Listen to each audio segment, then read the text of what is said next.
Hello and welcome to Working Crass podcast. That's Lauren. Hello. And I'm Joshua. Hello. And all we do is just, talk shit about stuff. Yeah. We shit words out of our mouths that are just about the shit going on in the world. Yeah. We shit words about the world. Yeah. We shit the world about words. We shit the world about words. and and that's what this podcast is all about. Yeah. How do you feel when you get your nipples touched? What are some words that just one word you can just when I say your nipples getting touched? What is just one word that pops up for you? Chills. Chills. I'd say arousal. That'd just be mine. But also tickle. Yeah. Tickle would be a good one. But I guess, some people might say sad or depressed, or they might say homesick for some reason. Because today we've read on Huffington Post that sad nipple syndrome is all over TikTok. But is it a real thing? People on social media report feeling depression or homesickness when their nipples are touched. Here's what we know about the phenomenon. Now,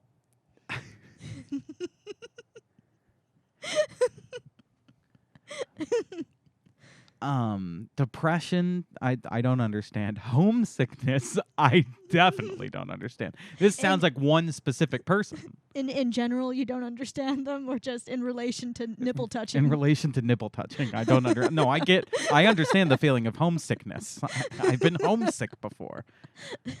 But sad, I don't know, having a sad nipple syndrome. When my nipples get touched, I think of reaching up to the top of the fridge to get my cereal. And I couldn't reach because I was only 6. And then Uncle came in and touched my nipples. Like, this sounds very specific too, right? It's like, if it makes you homesick to get your nipples touched, then did you get your nipples touched a lot at home when you were a child or growing up?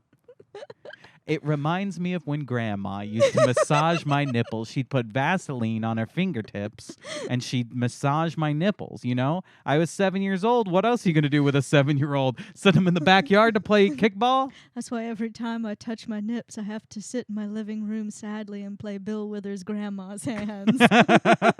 Grandma's hands. Oh, I'm feeling so homesick. I miss Grandma.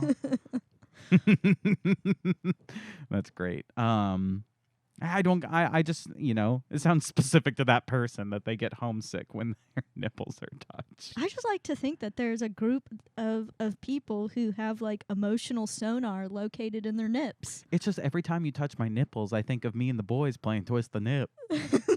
Me and my brother. I miss those days. I miss those days. I miss my home. Oh, I hate living in New York City. I wish I could move back to Kentucky where me and my cousins would twist our nips. I was just touching my nips and thinking about them good old days. Them good old days where we could pull our nips out like taffy. Some of my friends could go 5 yards. Some of my friends could go a whole football field. Their nipples, they drag their nipples home. I remember when I touched my nip, I think back to the days when you used to have to walk both ways up the hill in the snow to get to school. Mama would say, on your way home, tie a carton of milk to one of them nipples so that way we could have some milk in the fridge when you get home. I drag that milk with my long nipple tied around the handle for 5 miles uphill in the snow. So people are also reporting feeling depression or homesickness. Or, we talked about homesickness, but depression too is a little strange. Now let's see here.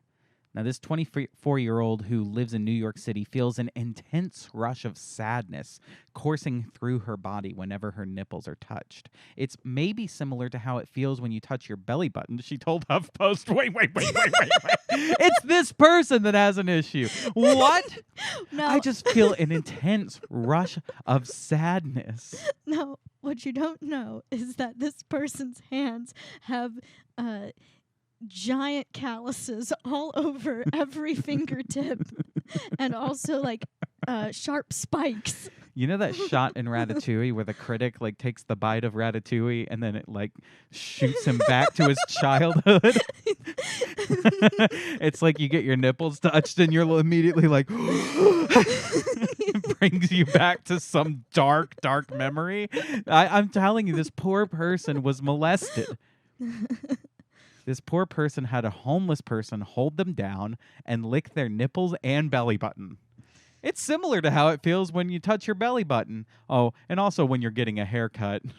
But along with the sadness, I definitely feel a mix of anxiety, discomfort, and maybe a slight sense of impending doom. You know, similar to what happens when you like scratch your elbow. This is the problem, and I was just talking about this earlier. Like, okay, so when we were born, social media was not a big thing. Texting was hardly a thing. Like, nobody was even texting. We did not have smartphones. In the short time that we've had smartphones, 10 to 15 years, as a normal part of society, all of a sudden, before smartphones, none of us knew about each other. You didn't know what your neighbors thought about anything at all. When did you get a smartphone for the first time? In like senior year in high school. Oh, see, I didn't get a smartphone until I was in graduate school. Oh, Jesus. Jesus. I went without for the longest time. I might have been a freshman in college, but even then, I graduated. That would have been like me getting one when I got my first like job.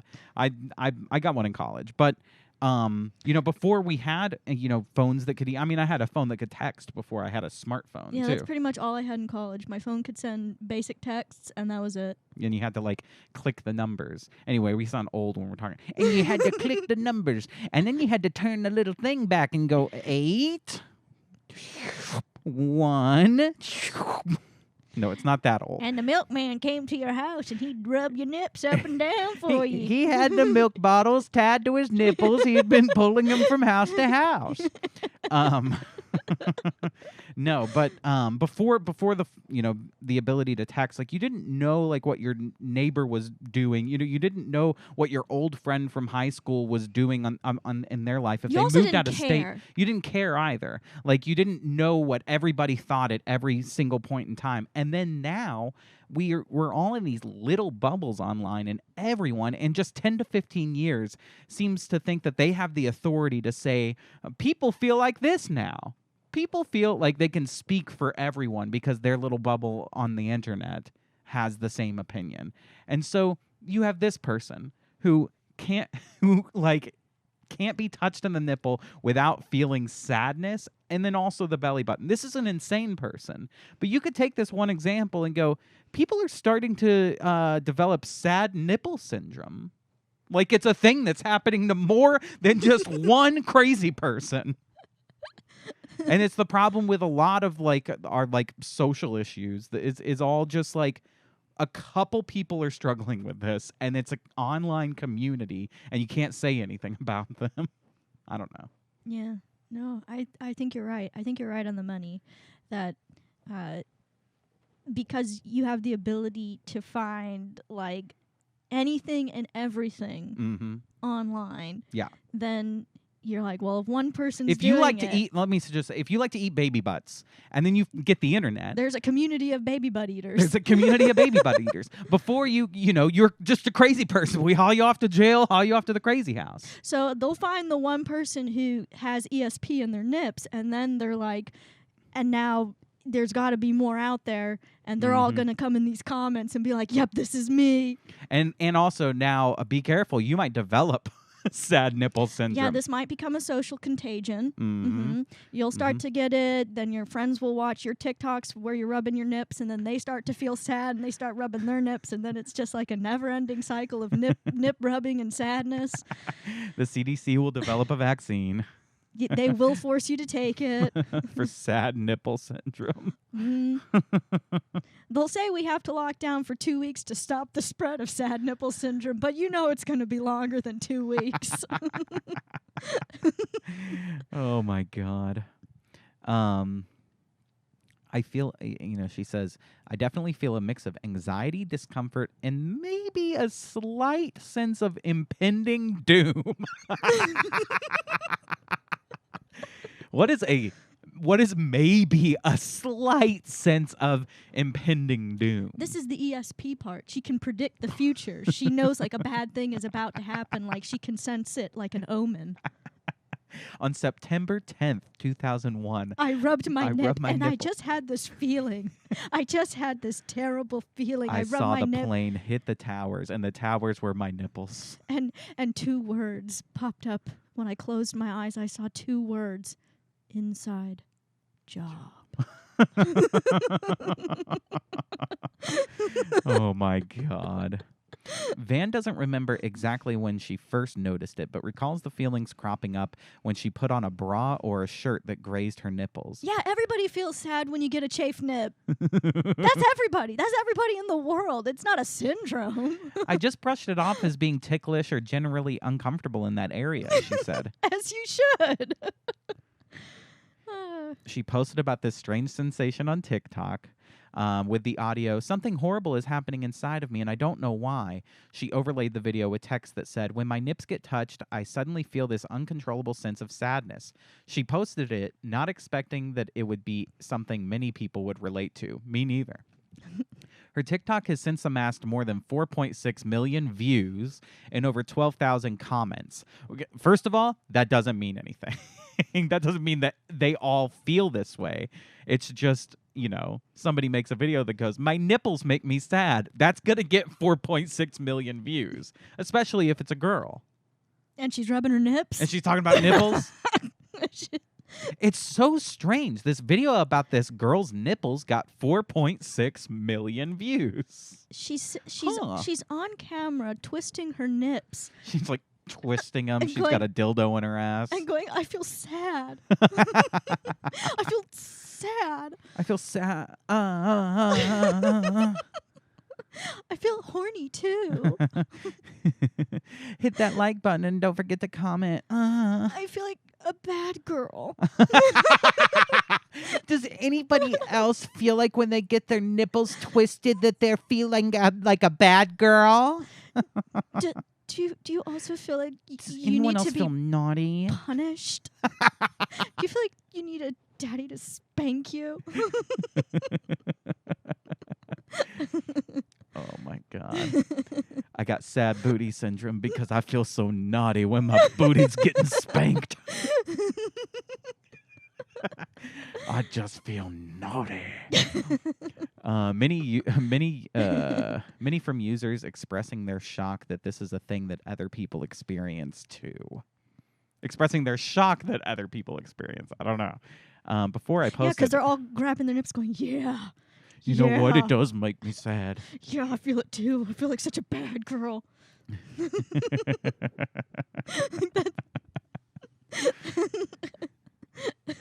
Oh my God.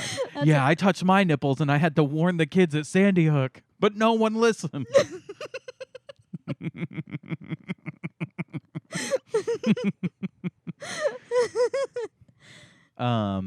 Based on the sheer number of views and comments on Van's TikTok and others like it, it's clear she's not alone. I don't know. Wait, it's not clear based on that information. Based on the number of views and comments on a TikTok, it's clear how they all feel. What? What? Oh, man. Isn't that stupid? Isn't that a stupid argument to make? It's clear by the fact that it has a lot of views and comments that everyone agrees with what the content is and they relate to it and they have the same symptoms that the woman in the video has. Well, as we all know, when people comment on videos they see online, they only post intelligent, thought-provoking, and completely 100% factual statements. Absolutely. Absolutely. And the only reason somebody watches a video is because they agree completely and 100% with it. There's no other reasons. There's no other reasons.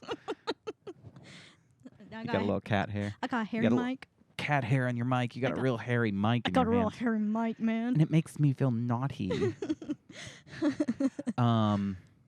Others on TikTok describe it more poetically as the same feeling of being at a sleepover for too long.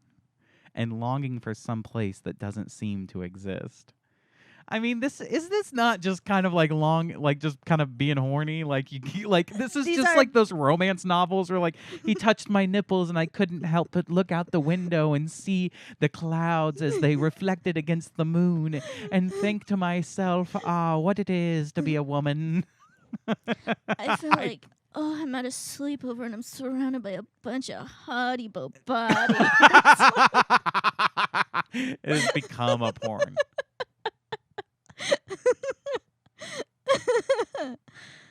Now, here's the best. Sad nipple syndrome has not been researched, and many medical professionals say they've never even heard of it.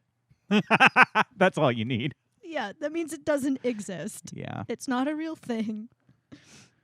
Interestingly, the feelings people with sad nipple syndrome describe are similar to those of lactating mothers with a dysphoric milk ejection reflex report. Now you got me interested. What in the living hell is a dysphoric milk ejection reflex report? Dysphoric milk ejection reflex, or DMER as it's called, is a phenomenon in which women experience a brief but intense emotional drop right before milk is released from the breast. The dysphoria, another word for a state of mental discomfort or distress, typically lasts only a few minutes. Is this like when their kid like bites down too hard on the nip? No, this is before the milk is released. So as she's about they're everything's too tight and it's got to be drained. It needs to be drained. It needs to be pumped. Mothers often use words like homesick, depressed, guilty, worried, and anxious to describe the sensation. It's estimated that as many as 9% of breastfeeding women experience it, according to one study. Interesting. Now, I don't think it's that strange for a woman to just suddenly feel depressed, guilty, worried, or even anxious or ashamed. I mean, you're the punished people. You bit from the forbidden fruit. You're all destined to, suffer a little bit, okay? Oh, so you're saying that when we bit the apple in the Garden of Eden, God's punishment on us was you will have nips that will give you an impending sense of doom. That's correct. God made you with nipples. The Almighty, as we know, made you with nipples that make you homesick and make you feel like, there is an impending doom of some sort. I cast you out of Eden, and I cast these nips to have psychic powers. It is Leviticus 3:16, and he cast the nipples into the depths of hell. I don't know what I'm talking about. And the Lord said, "Let these nips be sad." Let her nips remind her that she is but woman only. Jeez. Anyway, that was a very interesting story. I don't know that we need to go through much more of this. They go really deep into dysphoric milk ejection reflex. Yeah, because they were like, well, this actually has research done on it, so... Sometimes the women get so sad that milk just shoots right out of them, sprays halfway across the room. Sometimes the women get so sad that milk just curdles. Oh. Sours the milk. Ugh. Do you think that there's like food or like cheeses and stuff made of breast milk that people like sell in like markets for they're very, very expensive? Or sure other countries that do that? I'm sure there's a whole like I was just thinking wide array of products that are made with breast milk as sort of like a fetishy thing. Interesting. Or like a novelty thing. But like a breast cheese? Maybe. It's a booby cheese. So like, because I was just thinking about like, I wonder like what cheese curds made out of breast milk would be like. Well, I'm sure they exist somewhere, and on the next Working Crass podcast we're going to taste them. We're going to taste them. We're going to taste them. We're going to taste the 10 best cheese curds made from breast milk. On the next episode, Working Crass, y'all's gonna send us your best cheese curds made out of your titty milk. You're gonna send them on over to us over here in Chicago, and we're gonna eat them on up. And we're gonna eat them with some sauce too. And we're gonna rate them on a scale of 1 to 10. And some of them might make us sad if we rub them on our nipples. And we'll rate which one's the hardest. Which one of your breast milk cheese curds is going to make us feel like it's the hardest? Can you make them spicy?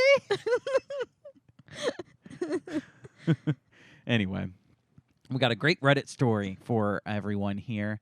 Okay. And this is a true off my chest. And the title is, My Husband is Participating in No Nut November. Me and my husband have been married for almost 2 years. We don't have any kids and don't plan to for a long time. He found out about this whole No Nut November bullshit a few months back, and he's been wanting to try to go a whole month without nutting. The problem is, I have a higher sex drive, once a day, but he can go for 3 to 4 days without sex, which I'm like, fine, whatever. But now I can't even get dicked twice a week? I feel like I've married a child that follows internet trends. I feel like my marriage is going to fall apart. I'm so done. And before anyone suggests toys, I can't do that. Toys can't match the feel of a real human. It's different. Toys can't tweak my nipples and make me think about my mama.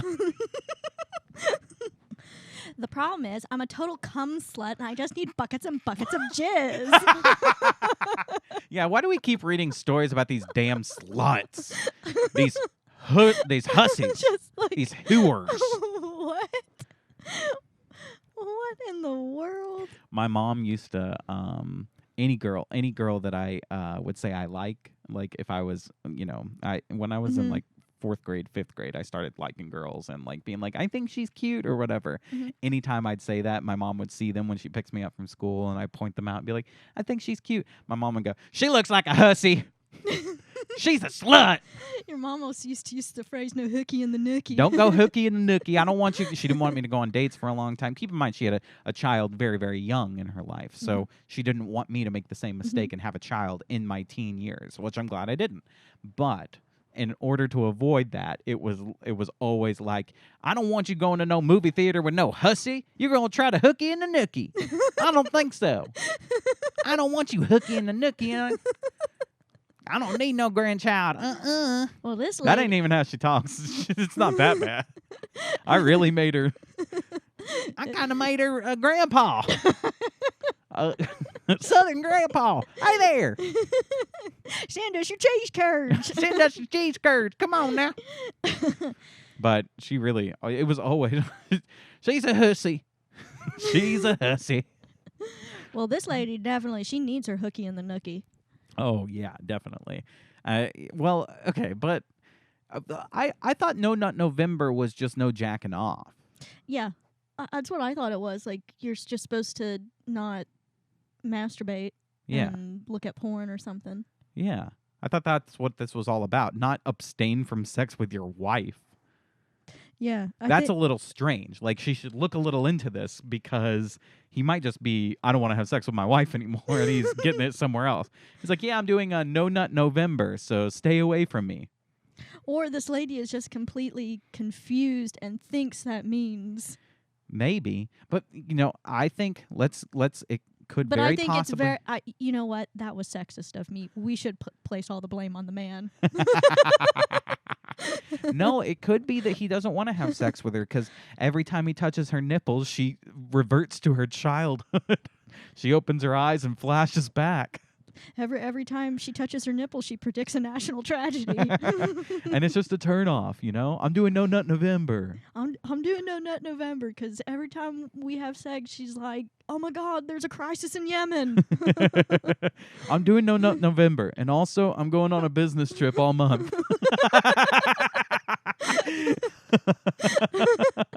Also, work is sending me out of town for 4 weeks. Yeah, I don't know. Some of this is a little selfish, but I don't know. I'm like, well, you can't just masturbate. What's the problem here? But also, why are you abstaining from sex with your wife? Well, what do other people say here?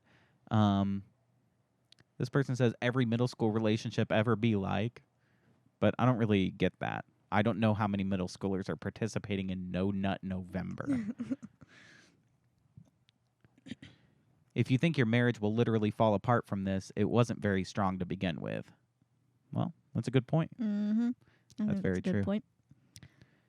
Yeah, I feel like my marriage is going to fall apart. I'm so done. Sounds like you have much deeper issues than No Nut November.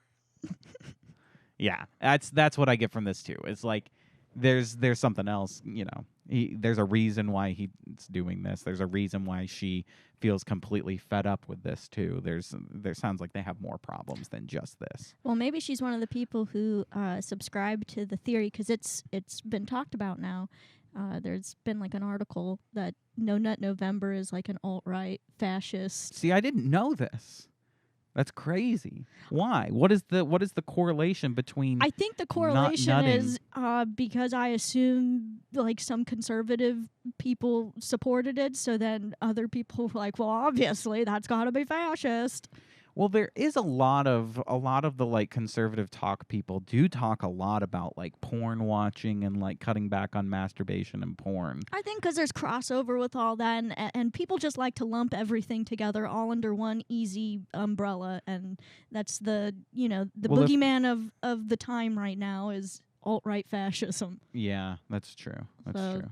But it is kind of like a conservative. So if you care about democracy, you better start nutting. Is that Bill Maher? Democracy is dying, and if you want to save it, you better start nutting.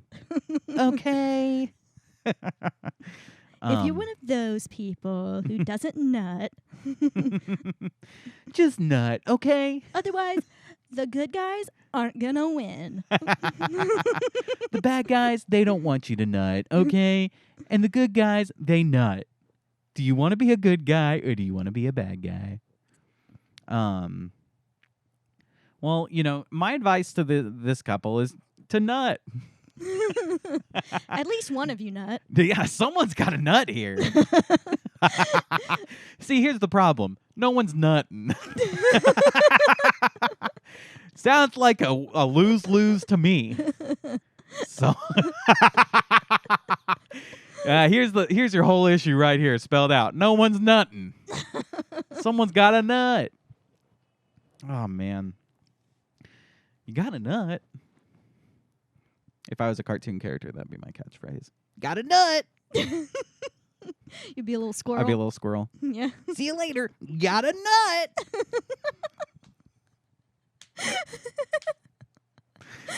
Oh, man. I like it. It's just Jimmy Neutron. Got a blast, but it's got a nut. Got a nut. Well, if you got a nut, then you're going to love Working Crass Podcast. Working Crass Podcast is the only that you can nut to constantly, day in, day out. Yeah. We're going to do voices for you. We're going to do, some hee-haw, hee-haw. That's sexy donkey. Okay, that's I got one it. right there. I was like, man, that is a sexy donkey. That'll make you nut quick. If you just listen to me, go back, rewind it, keep listening to me doing hee-haw in a sexy voice, you're gonna nut. We got sexy donkey. We got redneck grandpas who want sexy breast milk cheese curds. Send me your breast milk. we got Jeff Foxworthy. If that don't make you nut, nothing will. If you don't nut in all of November, you might be a little backed up. But no, go check out Working Crass Podcast on YouTube. It's the best place to go support us. Please subscribe to the channel and hit the notification bell. That is number one, the best way to support our podcast. The number 2 way to support our podcast is to send us your breast milk cheese curds and let us taste them. Let us taste them and determine which one's the hottest. Are you going to make it spicy? Are you going to send us titty milk that's a little spicy? I'd like to try it, and I'd like to rate it 1 to 10. But you got to send us pictures of the breasts that produced the milk that you made the cheese curds out of. Because I mean, what the fuck's the point? No, the hands. The hands, the grandma's hands. Send us a picture of your grandma's hands milking your titties. Yeah, that's what I Making want. cheese curds, and then you send them to us. Yeah, that's what I want. So, very simple rules, everyone. Just send us a picture of your grandma's hands milking your titties. Turn that milk into cheese, then make cheese curds out of them. And send those cheese curds over to us. Are we going to give you our address? No. It's simple, folks. Anyone can enter. Anyone can be a winner. And that's the number 2 best way to support the podcast. Number 1, go subscribe on YouTube. Working Crass Podcast with Josh and Lauren. All right, moving forward, we need to know, because one day, me and you, my wife, and me, your husband, we might have a child. Thank you for reiterating what our roles are in this marriage, because for a second I forgot. Yeah, you're the wife, bitch. And don't forget it. And you're the husband, you dingus. Thank you, darling. You're right. But we might have a kid, and back to Huffington Post. They provided us a lot of great content today. But they shared with us the most important phrases you should teach your kid from a young age. Model this simple yet powerful language during your child's formative years. Your kid is listening. Well, And what are they listening to? Working Crass Podcast. yeah, they better be. Your kids are listening. They better be listening. No, this is not a child. I want to reiterate, this is not a child show. This is not for children. I've marked that on YouTube very clearly. This is an adult show. This is an adult show. We only want people who like grandma's hands. Let's find out which phrases are important for us to Well, teach if the our writers of this article are anything like you, Josh, then it's going to be all the curse words. That's absolutely correct. I have always said the first, here's, I can tell you already, we don't even have to read what Huffington Post has to say. Here are the phrases I'm going to teach our children as soon as they're born. These are the only ones you need to know. Fuck, piss, shit, damn. What are the words you can't say on television? George Carlin. I cannot wait to teach our kid to go, fuck you, bitch. That's going to be hilarious. And then you're going to ask them, like, hey, can you go clean your room? And go, fuck you, Mom. Isn't that funny? You see what I have to live with.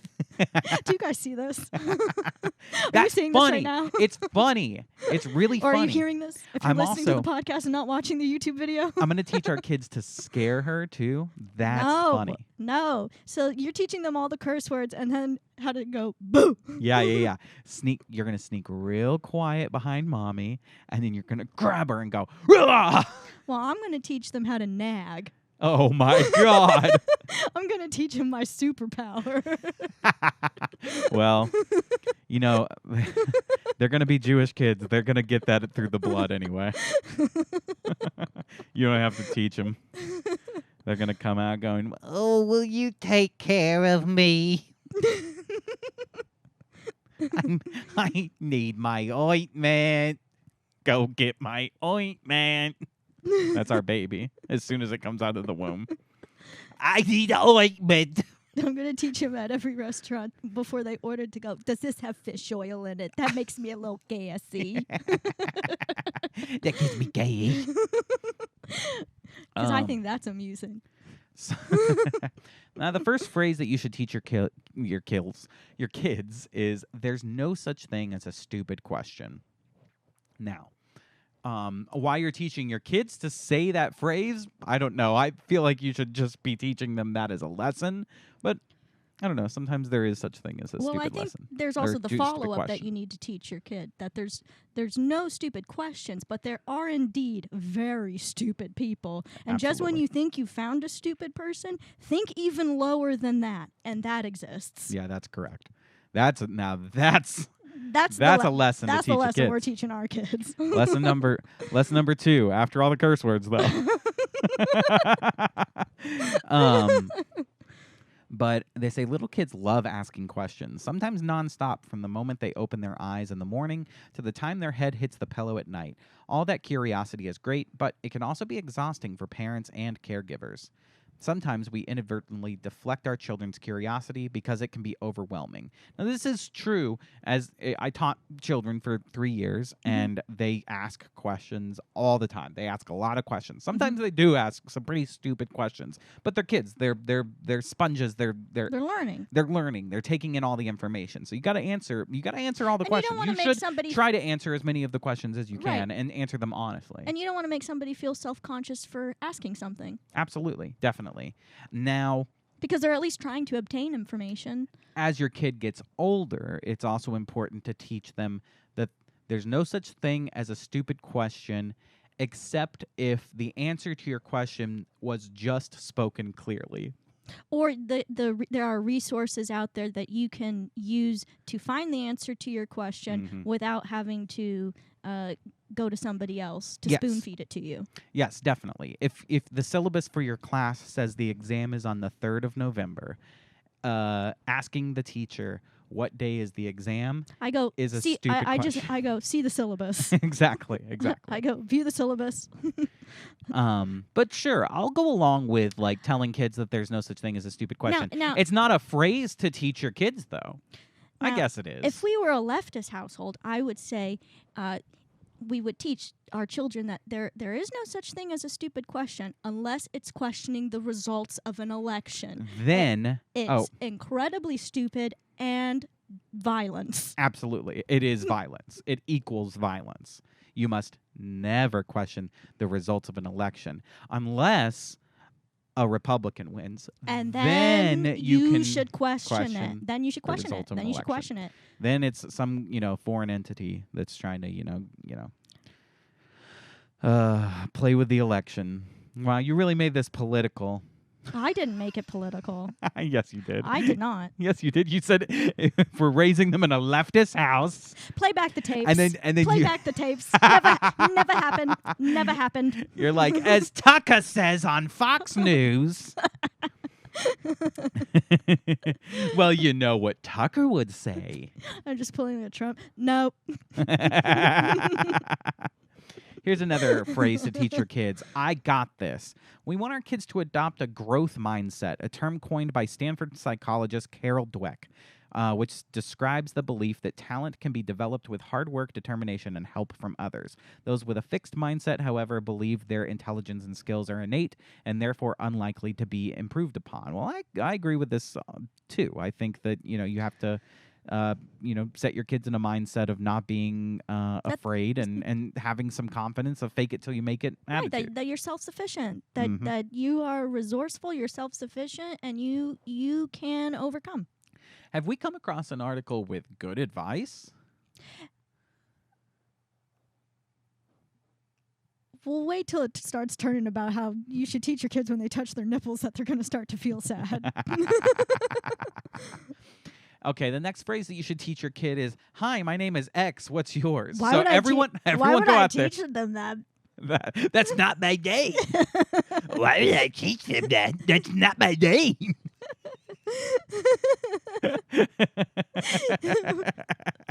But that's true. I mean, like you heard them loud and clear. Go out there and tell your kids your name is X.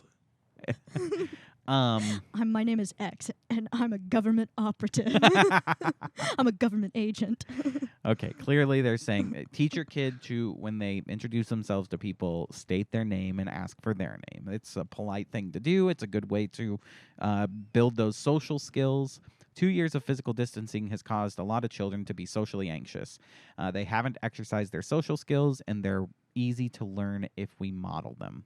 Yeah, they've forgotten how to say their names, and they need opportunities to say them to other people. Hi, my name is Subway Eat Fresh.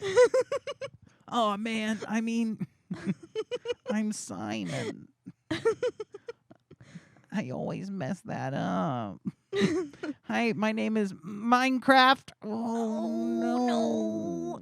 I'm sorry. I pooped. Oh no, I pooped my pants. Hi, my name is I got this. No, wait. Oh, I I mixed it up. My name is, there's no stupid questions. Oh no, I just put my pants again. Oh, it's diarrhea running down my leg. Oh, this is all the pandemic's fault. 2 years of social distancing, and I don't know how to not poop myself. Honey, you're 32. Go get a job. 2 years, and I'm starting to not be able to socialize anymore. Hello, my name is Poo Poo. Oh no, my name is Poo Poo Shit. Oh fuck. Trying so hard to get your name. My name is Doo Doo Doo Doo Shit. Fuck. Poo Poo. Poo Poo. No. My name is. Oh no. It's okay to make mistakes. This is the next phrase you should teach your kids. It's okay to make mistakes. Just be honest about it. Yeah, I think, owning up to the mistakes that you make is another great, lesson to teach your kids, and teaching them that it is okay to make mistakes. As a matter of fact, I could see somebody, going back to making this political, I could see somebody on the left looking at this and being like, no, I will not teach my child it's okay to make mistakes. What if they dead name someone? It is not okay to make mistakes. Well, I'm just going to say this. I'll teach my children that Democrats never make mistakes. However, Republicans always make mistakes. And it's not okay for them to make those mistakes. And because those mistakes are danger. Yeah, and if a Democrat did make a mistake, they'd be honest about it, but they never make mistakes, so. If a Democrat does make a mistake, you call them out on it. And they're not a Democrat anymore. Now they're a Republican. If a Democrat makes a mistake, it's actually not a mistake. It was the right thing to do.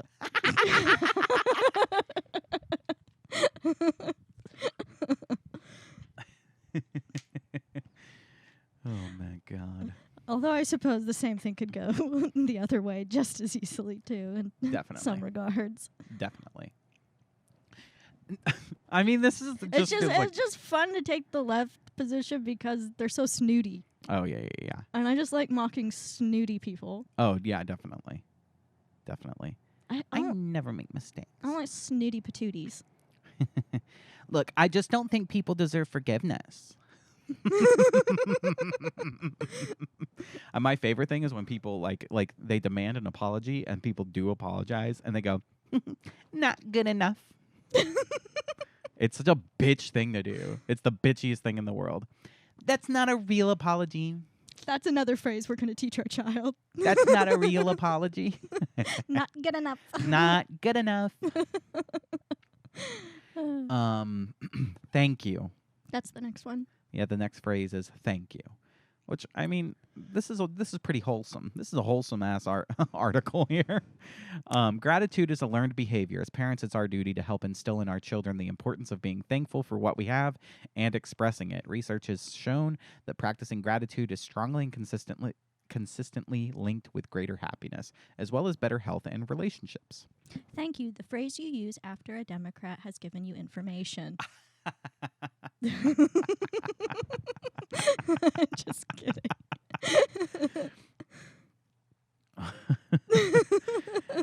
Thank you is what you say after a gender-affirming physician has just finished performing surgery on your child. Thank you is what you say to the pharmacist after retrieving puberty blockers for your child. Thank you is what you say to Big Pharma.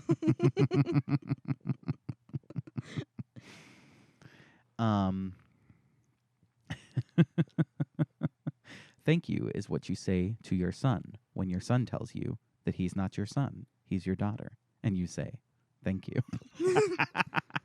Thank you is what you say to your nipples when they inform you that a rebel group is conducting civil war in the Cameroon. Thank you, nipples. The next phrase is, it'll be okay. Helping our kids learn to stay optimistic through difficult times can put them in a better position to weather life's challenges. Now, teach them things like, it'll be okay, except if Trump wins.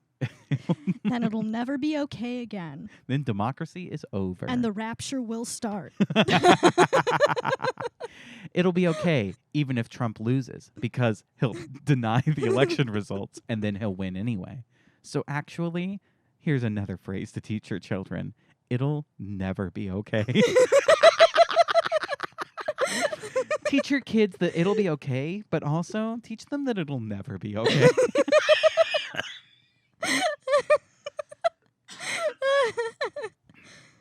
I feel bad because our jokes are, none of this is in the article. No, this article was so wholesome. I could see the article we're creating as an actual article. It would be on Vox or whatever.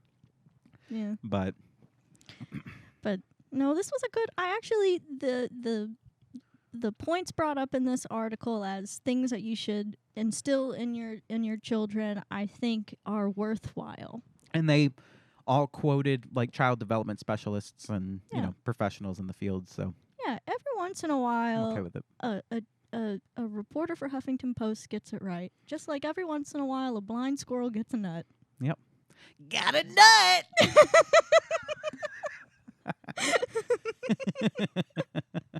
Why don't we end it there? I think that's a good ending, and we've also gone a while. What did you learn today? I learned that after rubbing my nipples, that democracy is over. I learned that my name is doo-doo. No. My name is poo-poo doo-doo. No. Again, go follow it. Go subscribe on YouTube, Working Crass Podcast. Hit the notification bell. Thanks for watching. We really appreciate it. Leave a comment if you liked it and share the stuff if you can. Love you. Goodbye. Bye. Mwah!